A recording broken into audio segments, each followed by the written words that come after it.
So next weekend, not the weekend coming, the one after that, we've got Murat Gassiev fighting Otto Wallin.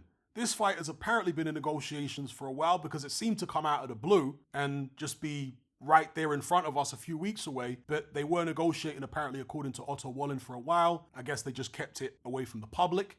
It's a nice little surprise. Murat Gassiev last fought earlier on this year. Neither him nor Otto Wallin have been fighting exactly the greatest opposition you've ever seen. This is Murat Gassiev's last opponent, who he knocked out in 2 rounds. He was undefeated going in, but was he any good? I don't know. I've never heard of him before. And, you look at his record, he hasn't fought anyone before. Okay, so Gassiev just fought an unknown quantity. I didn't even bother to look at his name. Mike Balagun. That's who Murat Gassiev just fought. Before that, he fought another Pi who he knocked out in a round. Then he fought Michael Wallace, who's also a Pi. Prior to that, he fought Nuri Safiri, who is a relation of Sefer Safiri. And prior to that, he fought Alexander Usyk back in 2018 when he was still a cruiserweight. He obviously lost out on a UD. Otto Wallin, if we have a look at his BoxRec page, he last fought earlier on this year in January against Helaman Olguin. I think that's how you pronounce the name. Here's the guy, 9-6-1, 39 years of age. I think it's safe to say he's a Pi as well. Then he fought Rydell Booker prior to that. And Rydell Booker is a tough journeyman. Kamil Sokolovsky prior to that. Both these fights were in 2022. Another tough journeyman. And Sokolovsky, by the way, just got banned for 3 years by the British Boxing Board of Control for failing a UCAD test. Maybe I'll do a separate video about that. Prior to that, he fought Dominic Brazil in 2021. Travis Kaufman in 2020. And of course, Tyson Fury in 2019. So yeah, since that Tyson Fury fight, it's fair to say Otto Wallin hasn't been fighting great opposition.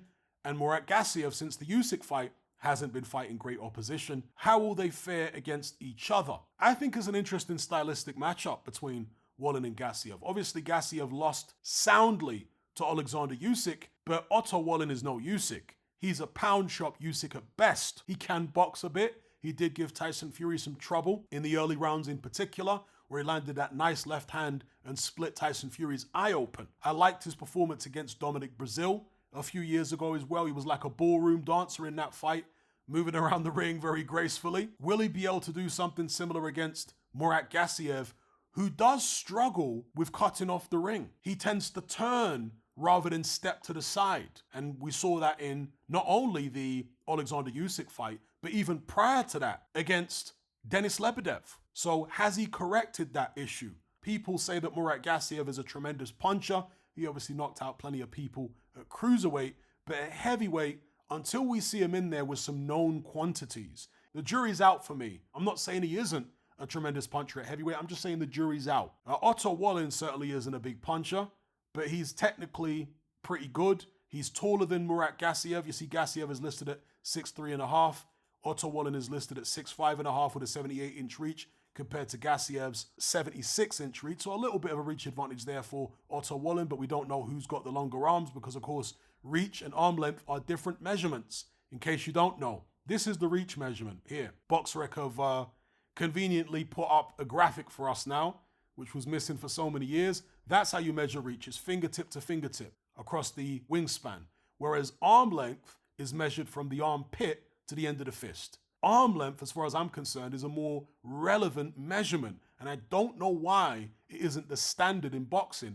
The only broadcaster, to my knowledge, that used to use arm length rather than reach as their standard measurement was HBO. They used to use the arm length measurement, which, as I say, is a better measurement because it literally tells you how long somebody's arms are, whereas a reach measurement also encompasses the width of the chest, the shoulders, and even the size of the hands. Anyway, without getting too bogged down in minute details, let me know what you guys think about this fight.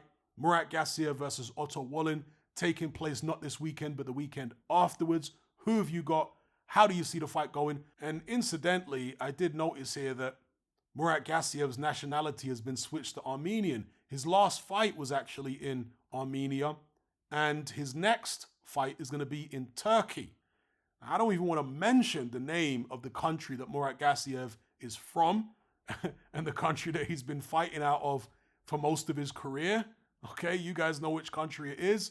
his former nationality, I have to assume the reason he's changed his nationality is because there's a lot of discrimination against people from his country of birth at the moment in boxing. We know that various sanctioning bodies, particularly the WBC, are discriminated against fighters from Gassiev's country of birth. So anyway, that's an aside. Let me know what you think about Gassiev versus Otto Wallin. And before I go, I want to give a shout out to all the new subscribers to my Patreon page. I cover loads of different topics in my weekly podcast, as you can see on screen right now, from current events to deep dives down the rabbit hole and everything in between. I'm really enjoying the feedback and the discussions we've been having on there lately. So if you'd like to join the conversation, just click the link in the description box below. Are you sick and tired of the mainstream mindset? Does the dogmatic conformity and pathological ignorance have you tearing your hair out in frustration? Then don't be alone. Come and join our brotherhood on Patreon. We stand as a beacon of reason against an army of insanity. You'll gain access to my weekly topical podcast, where we take more deep dives than Jacques Cousteau on an endless variety of subjects. There's also videos, interviews, live Q&As, as well as a vast back catalogue of previous episodes, including my popular Confessions of a Nightclub Bouncer series. You can listen via the Patreon app or download in high-quality MP3. Connect with myself and hundreds of other members in our Element chat group. There's no contract, no commitment, you can cancel at any time, and it's cheaper than a Mickey D's McMuffin.